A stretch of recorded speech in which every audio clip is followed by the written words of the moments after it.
I hate unexpected phone calls. I don't like Mondays. I am usually in an uplifted mood after the weekend, and the boring routine of paperwork seems so dull. My wife, Kate, called during lunch to see when I would be home. She was out shopping and wanted to be home when I arrived. Then the phone rang at 2 in the afternoon as I was putting the finishing touches on the client database. I tried to put the handset on the lever and repeat the last few keystrokes. "Good afternoon, Dave Marshall." No answer. Just a lot of background noise and a few muffled voices. "Good afternoon, Dave Marshall." Still nothing. I almost hung up thinking it was just kids making nuisance calls. Then I realized it was my wife, Kate. Kate often accidentally redials on her phone. I wouldn't mind $1 for each time she did it. Realizing who it was, I decided to eavesdrop on her shopping trip. My birthday was just around the corner, and I could get some idea of what she wanted to get me. It turned out to be one of my worst decisions that day. "Don't worry, my husband is at work, and I don't have to be home until 5 p.m. We have 2 hours, that's really nice. Don't stop." That was Kate's voice. Of course, it wasn't a shopping trip. The rustling of clothes and moans continued for a few minutes. How long I don't know. I was in shock. I knew it was a guy by the grunts he was making in response to what Kate was doing to him. Yes. Oh, yes. Oh, I strained to hear what was going on. One part of me couldn't believe it. There had to be a simple explanation. The other logical part of my brain was telling me it was true that she was cheating on me. I didn't recognize the male voice, so I was pretty sure it wasn't one of our friends. So who was it? Why was she cheating on me, on us? Kate's burst of giggles brought me back to the phone ringing. "Dude, you're the best. My wife can't keep up with you." "Yeah.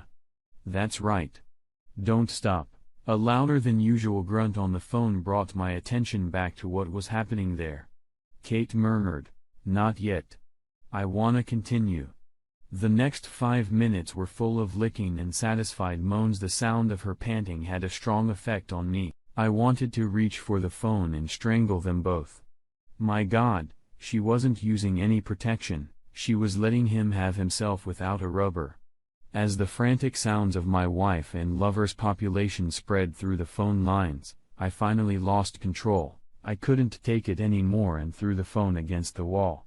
It shattered into 1,000 different pieces that scattered like confetti across the furniture and across the floor. For the next hour, I sat there in abject despair, tears streaming down my cheeks.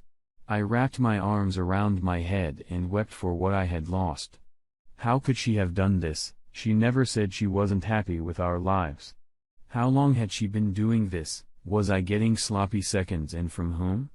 My marriage was falling apart. She wanted someone else. I, for one, could never share her. I loved her too much for that. I would never be a cuckold. I felt humiliated as a man and as a lover. Her comments about his size made me feel inferior, and it made me even angrier. I decided I would go home, talk to her about it, then pack my bag and leave. Thank goodness we didn't have children. We hadn't been married long enough to have a lot stuff, so it wasn't hard for me to pack. The house was rented, and the furniture was mostly hers. My heart was broken at what I had lost, but I knew I had to be strong to confront it. I gathered my wits, then cleared my desk, getting ready to leave. Just as I was packing my briefcase, there was a knock and my secretary walked in. She stopped and stared at me with my red puffy eyes. After looking around the room, her gaze stopped on the broken phone. Worry and concern flashed across her face before she continued what she had come to do. "Dave, are you okay? Can I get you anything?" Shaking my head, I whispered. "No. I'm fine. I'm leaving a little early today. I have some private matters to take care of." "Okay, before you go, talk to your wife on the phone in my office. She couldn't get through on your private line." She glanced again at the broken phone, scattered in tiny pieces across the red carpet. "My wife, I don't wanna talk to her." My voice went up 2 levels as my anger rose to the surface. "Tell her I'll see her later." The poor woman looked like she had swallowed something nasty while mulling over my angry response. "I'm sorry." She said you would. "But I have to tell her it's urgent and that if you don't answer the phone, don't bother coming home." This cheating bitch demanded that I talk to her. Well, I will, but on my terms. I would soon let her know that she would be the one on her ear, not me. Rushing past the receptionist, I grabbed her phone and pressed the flashing red button on line 2. "What the hell is this shit?" "Dave, just calm down and listen, and I'll explain everything." My anger was uncontrollable, but I figured I'd give her an rope to hang herself and then let her know I heard everything. "Okay. Explain." "Oh, you did. Now I know you're mad, but you hung up on me a little sooner than I thought. I thought you were gonna try to tape what I was doing so you could let me hear it later." "Well, never mind." I cut her off. "Did you know I was listening? You did it knowing I could hear what was going on?" "Well, of course, I knew. After all, I dialed the number and waited for you to answer before we started." Now I know this is confusing, so let me set the record straight. First, I know about your little affair with Debbie, and I know it's over. It was just so you knew that both could play. Now you understand the pain I felt when I found out. I was stunned. She knew about me and Debbie. How could she? It had only lasted a month, 5 secret meetings. The guilt was too great, so I ended it. How could she know about it? I didn't tell anyone. Debbie, that bitch, it was all her doing. Debbie was upset that I broke up with her. Did she tell Kate?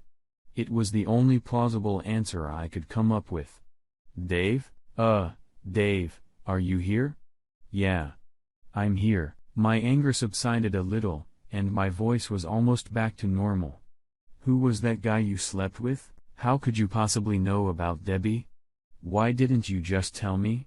"Out of order. First, Debbie was a little pissed off that you dumped her, so she called me with all the racy details. I'm sure she exaggerated a bit, but it was enough that I knew you were having an affair. Why didn't I tell you?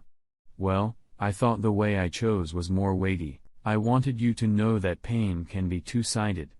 Kate paused for a moment before continuing. "As for who he was, you'll never know. That's part of your punishment." "Oh, and you won't find out if I really cheated? And if so, who it was with?" "What do you mean really cheated?" "I heard you two fucking. I heard you telling him how much better he was than me." "Well, yeah, you did hear some things, but did it really happen, or did I just play it up to make it seem like I did?" "Sure. There was a guy there, but did I let him fuck me, or was it all an act?" You have to ask yourself if you think I would really cheat on you, just like I had to ask myself about you. Again, this is part of the punishment. I'll never tell you what really happened. You'll just have to deal with it just like I have to deal with what you did. I didn't know what to say. I knew I had heard everything. Now she was telling me that maybe it was all an act to make me think she was cheating. How to deal with that? If I knew for sure I could react, but not knowing really left me no choice. Kate broke into my musings. Her voice softer this time. "Dave, I never said he was a better lover than you, only that he was bigger and reached places you didn't. Now was that a lie too, or did he actually do things to me that you could never do?" I had to think about the same thing when Debbie told me about the two of you. I stood there shaking my head, unsure of anything. Was it all real? Or was it all a bad dream? I had no answers for anything. "Dave, I love you, and I want us to stay together, but I couldn't stay with you if you didn't truly understand the pain I was going through. This was my way of solving this problem for me. We'll talk about it when you get home, but right now I have to go. I love you." She hung up before I could respond. What could I possibly say? Later, we did talk. I explained everything I'd done and why.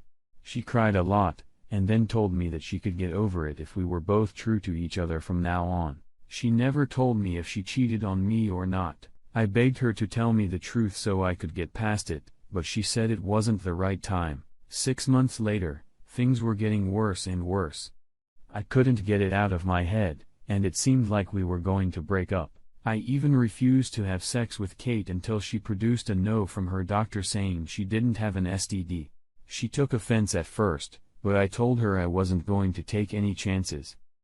She finally understood and agreed. It didn't help. It wasn't the thought of her sleeping with someone else, that was something I could deal with.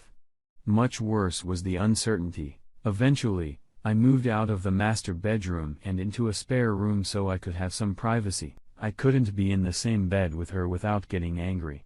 We hadn't had sex since this whole thing started.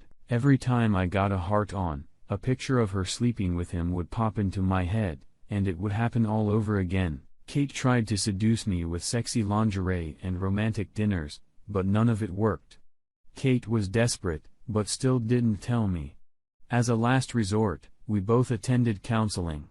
During the first session, the counselor convinced Kate that if we were going to work on this, she would have to tell me the truth. As he put it, it was a cruel and unfair punishment.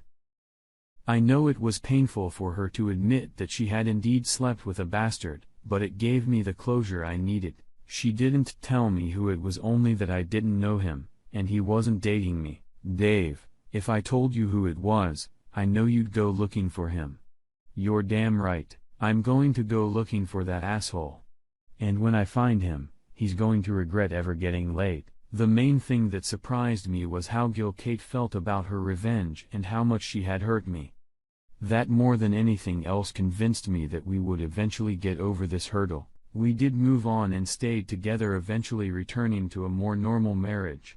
These days, I am more attentive to Kate, and we spend more time together. She says it's because I don't trust her, but we both know it's because we don't want to risk losing each other. I had one ace up my sleeve that Kate didn't know about. She told me that I didn't know him and that he had never met me. That gave me my first clue as to who this asshole could be. It had to be someone who knew Kate was married and knew about me, but hadn't met me. I knew all her friends and she knew mine, so it wasn't one of them. My next investigation led me to her workplace. It was probably someone she worked with. I had a business acquaintance who worked at the same firm as Kate, a guy I had helped a few times. He owed me, so I asked him to see if he could discreetly pick up any gossip about her and the other guy. 2 weeks later, he came back with an answer. George, one of the sales reps, had a reputation as a ladies' man, and he hung around Kate. Finally, she yelled something at him about leaving her alone, and that it would never happen again. She had done something stupid, but she wanted to save her marriage, not have an affair. You know, Dave, if it were anyone else, I probably wouldn't tell you, but this asshole really pisses me off. He's ruined some good marriages and doesn't give a shit about the people he hurts. I knew that if I did anything, it would come back to me, and Kate would never forgive both himself and me, so I huffed for a long time. All this time, I had been keeping a close eye on the asshole and waiting for my chance. I took the opportunity to get a little revenge on Debbie. An email to her husband describing the mole she had on her left nipple and an embellished account of our tumultuous lovemaking guaranteed that she would regret her phone call to Kate. Funny how she never thought about the consequences of her actions, the fact that she had as much to lose as I did. Good things come to those who wait. And things couldn't have worked out better. To make my revenge even sweeter, it was just about the 3rd anniversary of the phone call when it finally happened. As I waited, hidden by the hibiscus bushes that grew along the driveway to the gorgeous 2-story house, it was dark and cold. It was the home of his latest mistress and her unsuspecting husband. He was having an affair with the wife of one of his firm's partners, and that made him vulnerable. I knew I was perfectly safe. He'd never met me, plus I wore a balaclava to hide my face. The cold penetrated me. To distract myself, I ran the plan through my head again. Wait until he passed me on the way to his car parked on the street, quickly get out and grab him by the shoulder, turn him around, then punch him once in the stomach and once more in the face. After that, it would depend on his reaction. I fumbled for a piece of crumpled paper in my jacket pocket. It reassured me that everything was okay. Anger never really left me. And just thinking about that asshole reignited that anger. At least it warmed me, chasing away the cold. The partner was in a late meeting, and when he got home, he found George beaten, bleeding and tied up in the driveway. A printed note pinned to his shirt told of George's affair with his wife and several other women, all the affairs the bastard had had over the last year, all of them named. I stuffed all the clothes and shoes I wore into 5 different dumpsters across town. George found himself out of a job. The police had plenty of suspects among the husbands of other women, but they didn't get to me. It got into the daily papers with pictures of him being put into an ambulance. You can't keep something like that a secret. And with all the publicity, his wife found out all about it and divorced. Kate kept quiet all week, but finally told me about what had happened to George. I asked her if he was the guy she'd gotten involved with. And she finally admitted that he was. Serves the bastard right. Too bad it wasn't me. Well, I'm glad it wasn't you. I'd hate to lose you now that we finally worked things out. Kate curled up next to me and kissed me gently on the lips. I smiled. One part of the smile was meant for her.